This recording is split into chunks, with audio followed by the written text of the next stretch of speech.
Saludos y bienvenidos a una nueva edición de Euronews. Hoy les presentamos las noticias más importantes del día. Empezamos con los titulares. La ministra española de Economía, Nadia Calviño, presenta su candidatura a presidir el Eurogrupo, un organismo clave de coordinación económica de la zona euro.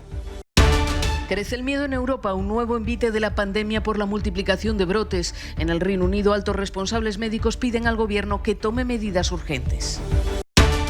Latinoamérica afronta el doble desafío de superar la crisis sanitaria y socioeconómica en una conferencia apadrinada por Pedro Sánchez.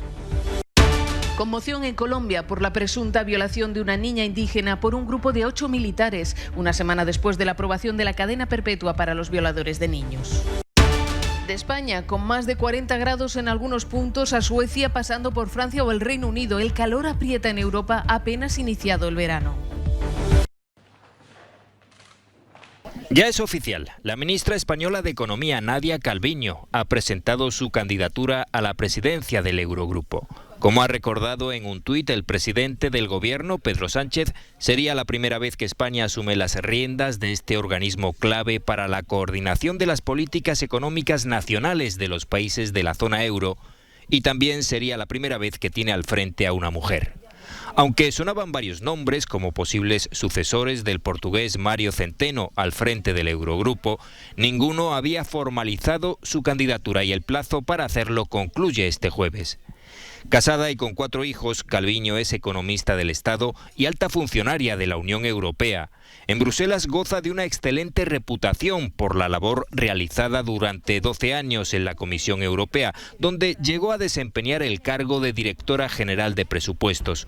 Cuando el presidente del gobierno español le pidió que asumiera las riendas de la economía nacional, hubo suspiros de alivio en algunas capitales europeas. En cierto modo, Calviño era la garante de esa ortodoxia financiera que predica Bruselas para las economías en crisis.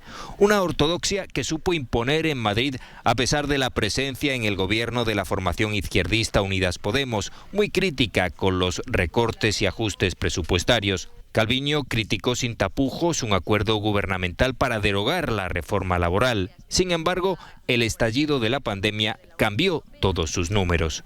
Si el próximo 9 de julio resulta elegida nueva presidenta del Eurogrupo, desempeñará un papel fundamental en la reconstrucción de la economía europea, pero además de coordinar a los ministros de Economía y Finanzas de la zona euro, seguirá representando los intereses de España, cuyo déficit público se ha disparado estos últimos meses debido a las medidas excepcionales adoptadas para combatir la crisis económica generada por la pandemia. La aparición de brotes de coronavirus por toda Europa hacen temer cada vez más una segunda ola de la pandemia. En el Reino Unido, un día después de que el gobierno anunciara la reapertura del sector hostelero el 4 de julio, altos responsables de salud han publicado una carta abierta en el British Medical Journal avisando de que la COVID, que ha dejado 43.000 muertos en el país, sigue muy presente. Las pruebas disponibles muestran que los brotes locales son cada vez más probables y que una segunda ola constituye un verdadero riesgo, reza la carta, que insta a las autoridades a crear una comisión no partidista para tomar medidas urgentes. Cierto es que tras la pesadilla de marzo y abril, cuando Europa registró 140.000 muertos más de lo habitual, la población se relaja, a lo que contribuye la llegada del buen tiempo.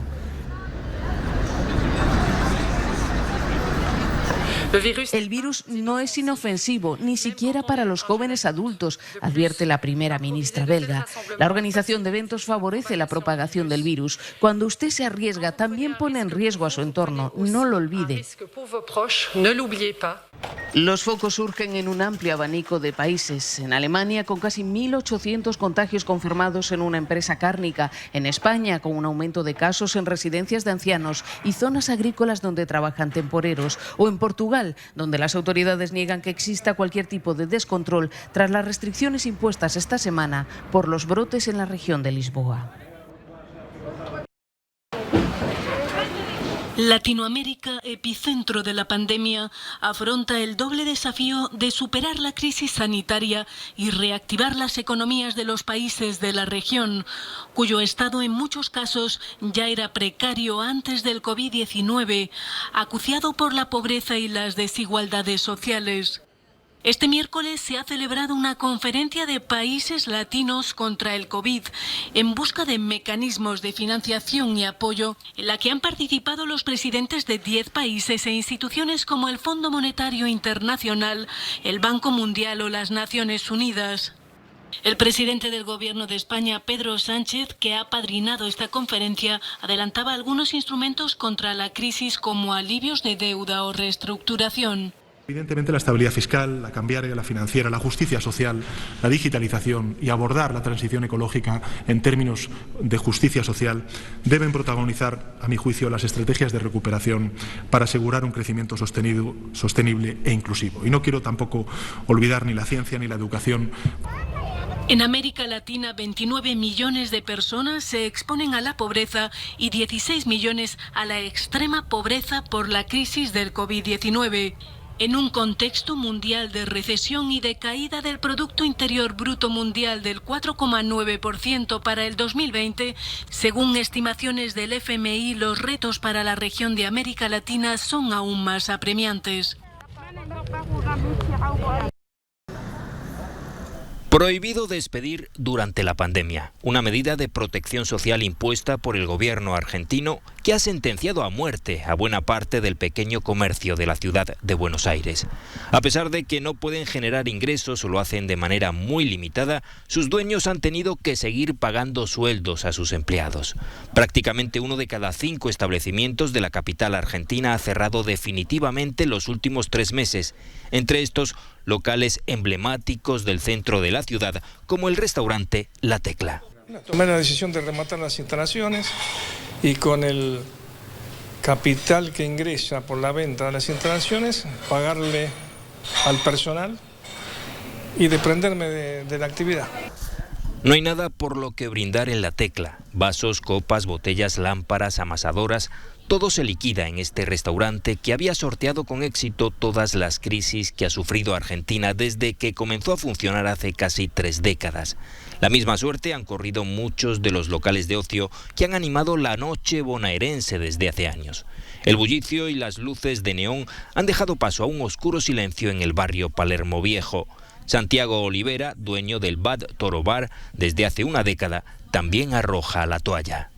Y también hay un tema que nosotros venimos de 2 años en Argentina de un consumo bastante malo, con lo cual no es esto que nos agarra de sorpresa. Venimos arrastrando una situación económica que no era fácil. Bueno, 3 meses así sin poder facturar fue la gota que rebalsó el vaso. Otros 5 establecimientos han echado el candado definitivamente en esta misma calle.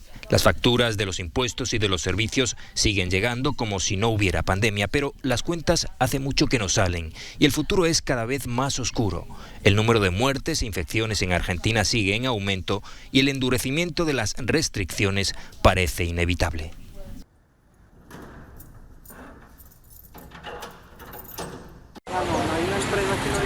En Colombia, la presunta violación de una niña indígena por un grupo de 8 militares ha provocado una ola de indignación en el país. El repudio es unánime. La niña, de 12 años, fue supuestamente secuestrada y violada en Santa Cecilia, en el departamento de Risaralda. Según la Organización Nacional Indígena, que ha hecho público el caso, la pequeña fue retenida toda la noche. Los implicados son 8 reclutas de entre 18 y 22 años que prestaban el servicio militar obligatorio en el batallón San Mateo. Este caso se produce una semana después de que el Senado colombiano aprobara la cadena perpetua para los violadores y asesinos de niños. Escuchamos al presidente Iván Duque. Y frente a este caso que me duele y me conmueve, le he pedido al ministro de Defensa que contribuya con todo lo que se requiera a la Fiscalía General de la Nación para establecer responsabilidades. Y lo reitero, si nos toca inaugurar la cadena perpetua con ellos, lo haremos con ellos. Este escándalo es el último de los que ha protagonizado recientemente el ejército colombiano, implicado, entre otros casos, en un espionaje masivo de periodistas y defensores de derechos humanos. También se ha acusado a oficiales de corrupción, incluida la venta de armas a narcotraficantes y disidentes de las FARC. Muchas voces se alzan ahora para que no haya impunidad. La violación de la niña indígena ha servido para rememorar otro grave problema, el uso histórico que los grupos armados han hecho de la violencia sexual como arma de guerra. La reapertura de las fronteras exteriores de la Unión Europea podría desencadenar tensiones entre Washington y Bruselas. La Unión Europea está trabajando en la lista de países a los que vetará el acceso y entre ellos podría figurar Estados Unidos. La causa es la pandemia, pero hemos querido saber si la decisión podría acarrear otras consecuencias. La decisión de no permitir que los ciudadanos estadounidenses viajen a Europa a partir del 1 de julio se basa en principios científicos. No es una decisión política contra Estados Unidos. También afecta a otros países con brotes significativos, como Brasil y Rusia, por mencionar dos. Si el número de infectados bajara en Estados Unidos, se autorizarían los viajes. El presidente de Estados Unidos, Donald Trump, cree que si ha subido el número de casos es porque se hacen más pruebas que en ningún otro lugar e insinúa que podrían reducirse. ¿Estaría entonces respetando los criterios epidemiológicos? Dependerá de los criterios que fijen los responsables europeos y de lo que se hará en países como Estados Unidos o Brasil. Deben ser capaces de informar sobre la precisión de los datos que aportan. Si no se consideran precisos y los números parecen indicar que los casos disminuyen, pero la situación sobre el terreno indica lo contrario, entonces los líderes de la Unión Europea deberán reconsiderar las medidas. La lista de países prohibidos podría incluir hasta 54 nombres, muchos de ellos en América Latina.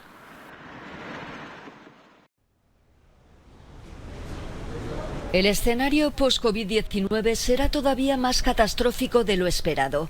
Es lo que estima el Fondo Monetario Internacional, que prevé una recesión mundial histórica del 4,9% frente al 3% que pronosticaba en abril, una caída de casi 2 puntos más.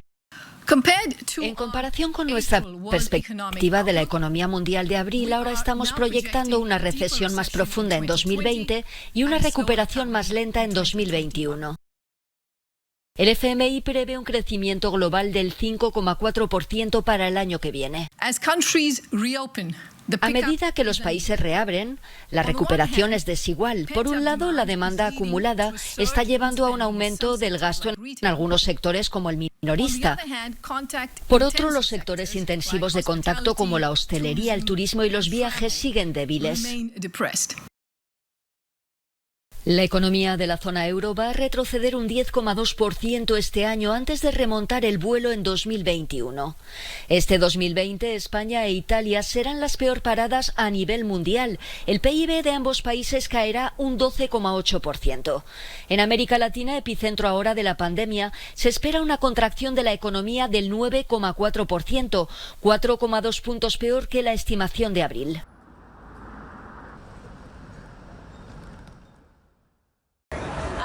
Arrasadora victoria para Alexandria Ocasio-Cortez en las primarias demócratas de Nueva York. Este martes, la congresista que representa el ala más progresista de su partido reafirmó el apoyo de sus bases, logrando casi el 70% de los votos frente a la expresentadora de televisión Michelle Caruso Cabrera, su principal oponente. La pandemia del coronavirus marcó la jornada electoral con poca afluencia en los centros de votación y votos realizados por correo postal. Sin embargo, la política de origen puertorriqueño agradeció esta primera victoria y se dirigió a sus detractores que habían desestimado su carrera, asegurando que el movimiento que lidera no era un accidente. El próximo 30 de junio se computarán los votos realizados por correo para el resultado final. Pero Ocasio-Cortez tiene prácticamente asegurada su reelección para el Congreso en las elecciones generales de noviembre. Bayer indemnizará a demandantes en Estados Unidos perjudicados por el herbicida glisofato. El grupo químico y farmacéutico alemán se ha comprometido a indemnizar con $10.900 millones, unos 10.000 millones de euros, a decenas de miles de demandantes que en Estados Unidos enfermaron supuestamente por el herbicida glisofato sospechoso de ser cancerígeno. En el trasfondo de la disputa están las alegaciones de que el polémico herbicida Roundup, que contiene glisofato, es cancerígeno. Este fue adquirido por la casa Bayer a Monsanto en 2018 por 63.000 millones. Varios tribunales consideran probada la correlación entre el uso de glisofato y los casos de cáncer, aunque la casa alemana desmiente que el producto sea perjudicial para la salud. La dieta es una de las cosas que Teresa debe cuidar debido a la obesidad mórbida que padece. Forma parte de los 19 millones de enfermos crónicos que hay en España.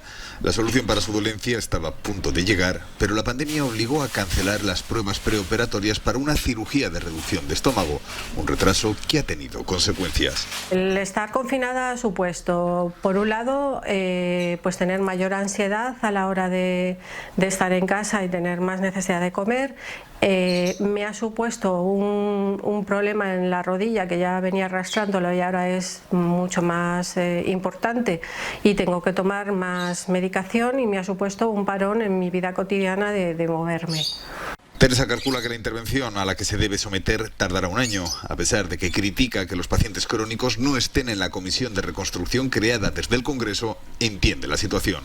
Hay muertos y como hay muertos, pues uno piensa que lo que tiene que hacer es, en lugar de remar para atrás, es todo remar para adelante, y esto es lo que considero que hay que hacer.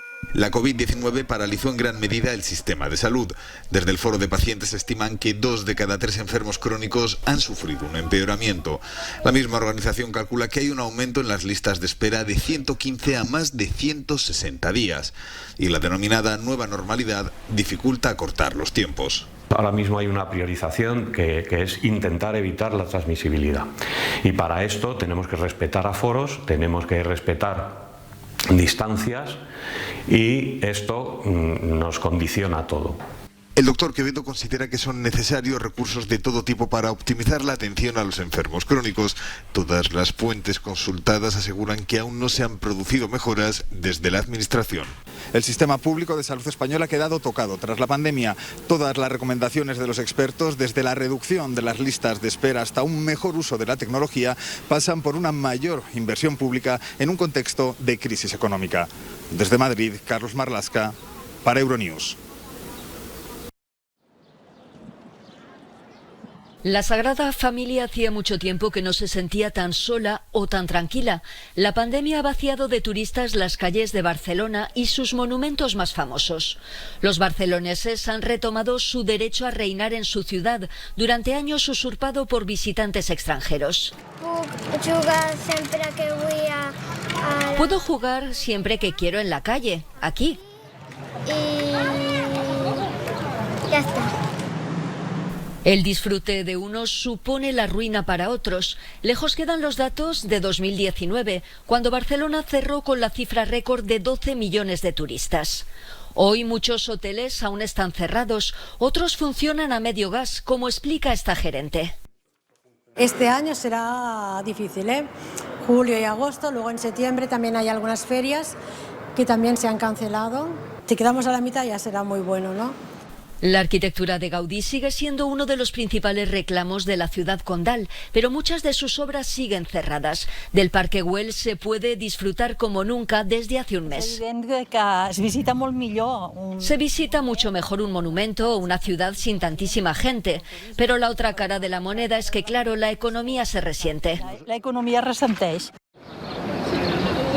El calor aprieta en toda Europa, con temperaturas abrasadoras en algunos lugares de España, como Córdoba o Sevilla, donde se están superando los 40 grados. La responsable del bochorno, una masa de aire muy caliente procedente de África. Realmente es algo muy fuerte, porque yo no estoy acostumbrada al calor y siento que con el uso de la mascarilla es un poco más agobiante, mucho más sofocante, pero por el uso obligatorio y por tener precauciones creo que es necesario. Pero no solo en España, los termómetros vuelven a escalar grados en todo el continente, desde Francia, con hasta 35 grados, a Suecia, de donde proceden estas imágenes, haciendo temer otro verano como el de 2019, el más cálido que se recuerda en el viejo continente. ¿Distancia social? No creo que se respete, dice este hombre. Mira aquí. Tal vez haya un poco más de espacio entre la gente, pero es casi como siempre. Esta semana se pueden batir récords en los países nórdicos. Bélgica y Gran Bretaña también disfrutan del sol desconfinados y con temperaturas que superan los 30 grados.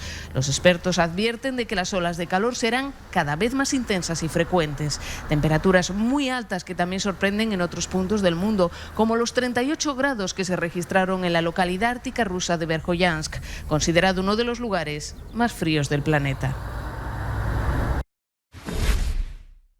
Ya nos despedimos con nuestro No Comment del día. Muchas gracias por su atención. Les esperamos en otra ocasión.